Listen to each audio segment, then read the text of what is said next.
আপার ছেলের সঙ্গে মা বিবাহ বসেছে। ঠিক সেই অন্ধকারটা আমাদের মধ্যে নেমে আসছে। কদিন আগে দেখলাম বরগুনার জমিনে নিজের মেয়ের গর্ভে সন্তান, বাবার সন্তান, নিজের ছেলের সঙ্গে মা বিবাহ বসেছে ঢাকা শহরে। এইগুলো দেখা পর, এই দৃশ্যগুলো দেখা পর ভিতরে দেখলাম বক্তা বাড়েছে, বাংলাদেশে অনেক বক্তা বেড়েছে, অনেক আলেম বেড়েছে, অনেক ওয়াজ হচ্ছে, মসজিদগুলো পাকা হচ্ছে। মানুষের ইমানের পরিবর্তন নাই, ওয়াজ দিয়ে হবে কি? এই রকম আমাদের ইমানই দাবি করে লাভ কি? আজকে সমাজ জাতি যে অবস্থা শুরু হয়েছে, আল্লাহ আমাদেরকে হেফাজত করে, যারা বলেন আমিন। এ দুনিয়ার মুসলমান শোনে না, কোন মানুষের দ্বারায় কোন মানুষ এটা করতে পারে, ভাবতে গেলেও কষ্ট হয়। আবার দেখলাম বিদেশ থেকে স্বামীর কল আসছে, স্বামীর বন্ধু কল দেওয়ার পর ধরেছে, ডাক দিয়ে বলে কি আপনি? আমি অমুক। ডাক দিছে, কেমন স্বামী প্রেমিক, আবার কত বড় মহিলারা দাজ্জাল। এই জন্য মুসলমান যখন বিয়ে করবেন 5টা আমানত নয় 3টা আমানত দেখবেন। 3টা আমানত, 1 নাম্বার হলো ওই মেয়েকে বিয়ে করবেন যে মেয়েটা হলো পৃথিবীর মধ্যে মুসলমান, তার সতীত্ব আমানতদারি। 2 নাম্বার সে আমলদারি, 3 নাম্বার সে পর্দাকারী। এই 3টা আমল দেখে যদি বিবাহ করতে পারেন, এই মেয়ে সারা জীবন স্বামীর প্রতি আসক্ত হয়ে থাকবে, এই মেয়েটা সারা জীবন স্বামীর জন্য পাগল থাকবে। আর এই 3টা গুণ যে মেয়ের ভিতরে নাই, এই মেয়ে কোনোদিন স্বামীর প্রতি আসক্ত থাকবে না, স্বামীর প্রতি অবহেলা হবে, অন্য পুরুষের প্রতি আসক্ত হবে। এই জন্য সর্বনিম্ন 3টা গুণ দেখবেন। নাম্বার 1 হলো, এর রূপ চেহারা নয়, নাম্বার 1 মুসলমান শোনো, নাম্বার 1 ওই মেয়ে যিনি আমানত, সতীত্ব আমানতদারি আছে, অন্য কোন পুরুষকে বিলিয়ে দেন নাই, কোন হোটেলে যান নাই, কোন বন্ধু বান্ধবকে তার সতীত্ব দেখান নাই, এই আমানতদারি মেয়ে। 2 নাম্বার আমলদারি মেয়ে, যে মেয়ে 5 ওয়াক্ত সালাত আদায় করে, পর্দার মধ্যে মুসলমান, ইসলামের বিধান মেনে চলে, শরীয়তের বিধান মেনে চলে। 3 নাম্বার পৃথিবীর মধ্যে যে ব্যক্তি মুসলমান, পর্দাশীলতা। এ মুসলমান, এই 3টা আমল, এই 3টা গুণ দেখে যদি কোনো নারী বিবাহ করতে পারেন, এই দুনিয়া আখিরাত 2টাই শান্তি পাবেন। জোরে জোরে চিল্লায় বলা যাবে না মারহাবা। আমি আশ্চর্য হয়ে গেলাম, এমন সতী নারী যখন শুনেছে আপনার স্বামী আর দুনিয়ার মধ্যে নাই, একটা চিৎকার দিয়ে রব্বে কারীম, আমি বেঁচে থেকে লাভ কি? দুনিয়ার মাঝখানে সঙ্গে সঙ্গে মুন্ডি আমার বেহুশ হইয়া জমিনের মধ্যে লুটায় পড়েছে। ও যুবক, এই রাসূল পাক সাল্লাল্লাহু আলাইহি সাল্লাম যখন আল্লাহ পাকের দিদার করলেন, মেরাজে গেলেন, জান্নাত জাহান্নাম দেখলেন, এসে দেখলেন নবীজি দেখে আসলেন। আম্মা আয়েশা সিদ্দিকারে বলেন, আয়েশা, আমি দেখলাম জাহান্নামের মধ্যে আগুনের নদীর মধ্যে একদল সাঁতার কাটছে। রাসূল বলা পর আম্মা আয়েশা সিদ্দিকা বলে, ইয়া রাসূলুল্লাহ, এরা কারা? বলছে, এরা হলো পৃথিবীর মধ্যে সুদখোর আর ঘুষখোর। এই সুদখোর আর ঘুষখোর, আমার দেশের ঘুষখোর আর সুদখোর যেভাবে বাড়ছে, সে যে দলের হোক না কেন আর যে নেতা হোক না কেন, আমরা এদের কখনো পছন্দ করি না। কোনো আলেম, কোনো মুমিন, কোনো মুসলমান পছন্দ করতে পারে না। জোরে বলেন ঠিক কিনা? আর একটু জোরে বলেন ঠিক কিনা? আমি কষ্ট পাই যে এগুলো কারে বলবো, কাকে বলবো? আমার বলার মতো ভাষা নাই। কাকে বলবো? যাকে বলবো তাকেই তো ভূতে ধরছি। কাকে বলবো? বলার মতো ভাষা নাই।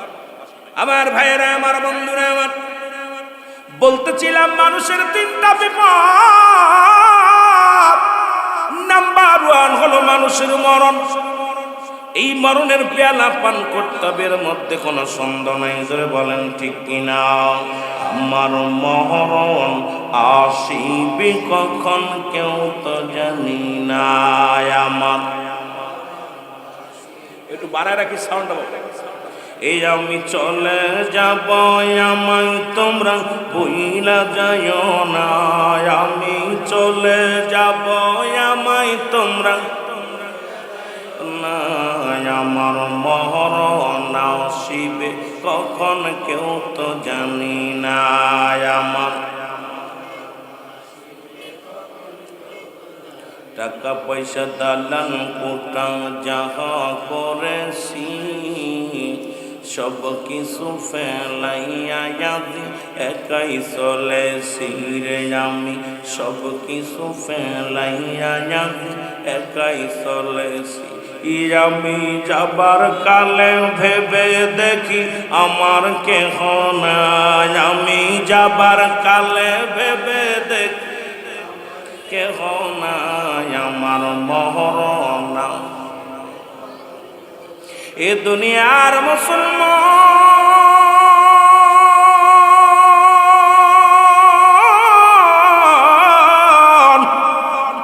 এ জীবন জীবন নয়, এমন একটা জীবন আসবে যে দেশে গেলে বিচার হয়, যে দেশে গেলে মানুষের হিসাব হয়, যে দেশে গেলে মানুষ আর কোনোদিন ফিরে আসে না। সেই দেশের যাত্রী আমরা, জোরে বলেন ঠিক কিনা? এরে মুসলমান দিলের কান্ডা লাগা শোনো, এই পৃথিবীর মধ্যে আসার একটা সিরিয়াল আছে যার কোনো সিরিয়াল নাই রে। কি হলো, বাতি টান দিলে তোর মাইকে টান দিলে বাতি কমে যায় কেন? হ্যাঁ, বলতেছিলাম যে কথাগুলো দিলের কান্ডা লাগা শোনো। পৃথিবীর মধ্যে আসার একটা সিরিয়াল আছে যার কোনো সিরিয়াল নাই। দেখা যায় বাবা জিন্দা, সন্তান দুনিয়ার মধ্যে নাই। এই যে দেখলাম এখানে গোরস্থান, আসার পথে দুই পাশে কবর, কি চলে গেছে কেউ বলতে পারি না। হয় বাবা জিন্দা, সন্তান দুনিয়ার মধ্যে নাই, সন্তান জিন্দা বাবা নাই। দাদার কাঁধে নাতির লাশ, নাতির কাঁধে দাদার লাশ। এই পৃথিবীর মধ্যে সন্তানকে জিগাইবেন যে সন্তান তার বাবার লাশটা কাঁধে নিছে গো,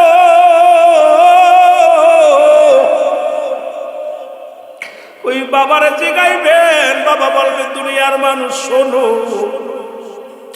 আমি এত ভারী বস্তু জীবনে গাড়ি নাই, মাথায় নিই না। সন্তানের লাশ বহন করার পর ওই বাবা হাঁটতে পারে না, চলতে পারে না রে যুবক। এই জন্য কখন কি যেন চলে যায়। পৃথিবীতে আসার একটা সিরিয়াল আছে যার কোনো সিরিয়াল না। মানুষের মৃত্যু হয় দুইটা টাইম, একটা হলো রাতের বেলা, একটা হলো দিনের বেলা। ও মুসলমান, দিন শুরু করেছিলাম, মৃত্যুবরণ করি নাই। রাত শুরু করেছি মুসলমান, 10টা পার হয়ে গেছে, এখনো মৃত্যুবরণ করি নাই। কারণ মুসলমান, সারা রাত শেষ পর্যন্ত বেঁচে থাকবো কোনো গ্যারান্টি কেউ দিতে পারবো না, জোরে বলেন ঠিক কিনা? পরবর্তী সময় তোমার জন্য কি নিয়ামত বয়ে আনতেছে তুমি নিজেও জানো, জোরে বলেন ঠিক কিনা? এখানে ওয়াজ শুনতেছে, আগামীকাল সকালবেলা খবর আসছে অমুক মারা গেছে, আফসোস করবে না। এক জায়গা বইয়া ওয়াজ শুনলাম, এক জায়গা বইয়া গল্প করলাম, একই মসজিদে নামাজ আদায় করলাম। কারণ আপনার আমার জন্য কি নিয়ামত বয়ে আনতেছে কেউ বলতে পারি না। কিসের এত মস্তানি, কিসের এত তাকাব্বুরি, কিসের এত মুসলমান গৌরব।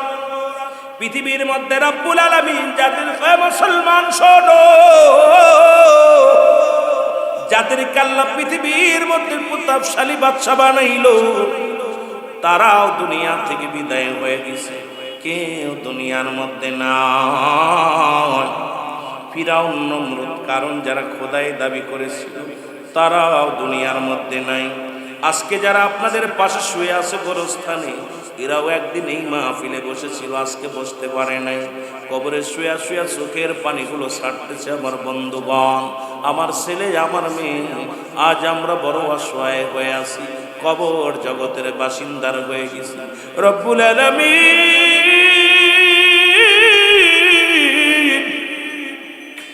আমাদেরকে যারা এতিম বানায়া কবরে চলে গেছে, সবাই আপনি ক্ষমা করে দেন আল্লাহ,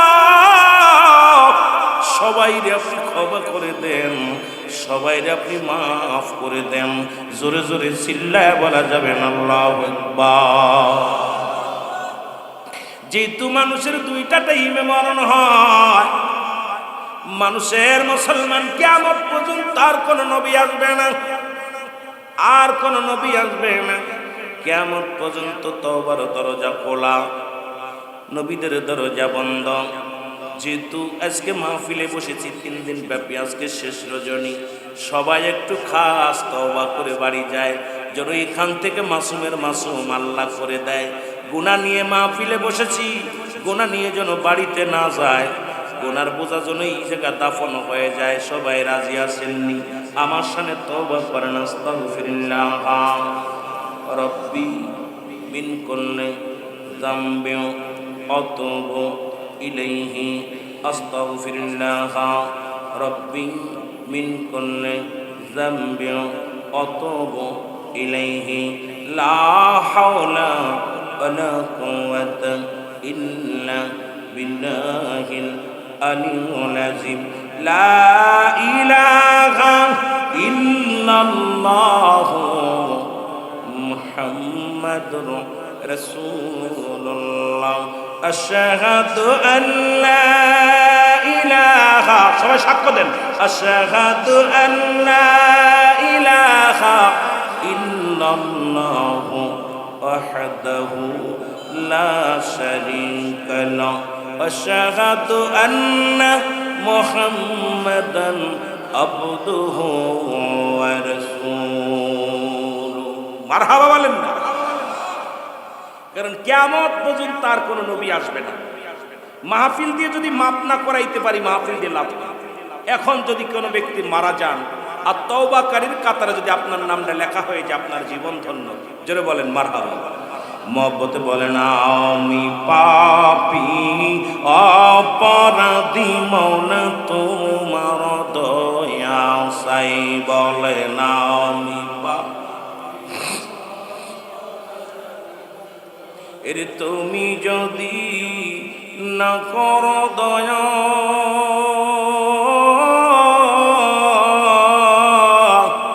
আল্লাহ আমার হবে কি উপায়? আমি পাপী অপরাধী, মওলা তোমার দয়া চাই। বলেন আমি পাপী। যারা পাপ করেছেন তারা বলবেন, যারা পাপ করেনি বলা লাগবে না, তারা জবান বন্ধ রাখবে না। যাদের পাপ করেছেন, গুনাহ করেছেন, এক কথা গুনাহ করেছেন, গুনাহ বোঝেন, তারা আওয়াজ দিয়ে চোখের পানিগুলো ছেড়ে দিয়ে টাচ করে। আমি আগেই বলেছি বাবা, আমি আনন্দ দিয়ে ওয়াজ করতে পারি না। আমি চোখের পানি না পড়লে আমি আলোচনা মনে তৃপ্তি পাই না নিজেই। আল্লাহ এই 2 দিন বেঁচে 2 দিনের জন্য আলোচনার মধ্যে যদি অন্তর না কাঁদে, গুনাহ যে যার চোখ দিয়া মাছের চোখের মতো পানি একটু গড়ায় পড়বে, আল্লাহ তার গুনাহ মাফ করে দিবে। সুবহানাল্লাহ বলেন। দুনিয়াটা হাসার জায়গা না, রং তামাশার জায়গা না। দুনিয়াটা হলো কান্নার জায়গা, গুনাহ মাফ করে নেওয়া যার জায়গা। জোরে বলেন ঠিক কিনা? আমি পাপী অপরাধী, মওলা তোমার দয়া চাই। বলেন আমি পাপী, এর তুমি যদি না করো ক্ষমা, আল্লাহ তুমি যদি না করো ক্ষমা, আমার হবে কি উপায়? আমি পাপী অপরাধী, মওলা তোমার দয়া চাই। বলেন আমি পাপী, ওই আমি পাপ করেছি জন্ম ভরে,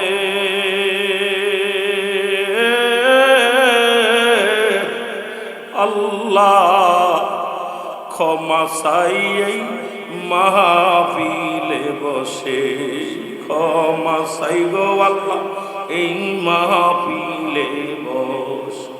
আল্লাহ তুমি যদি না করো দয়া, তোমার বান্দা বান্দের হবে কি উপায়? আমি পাপী, এই দুনিয়ার মুসলমান।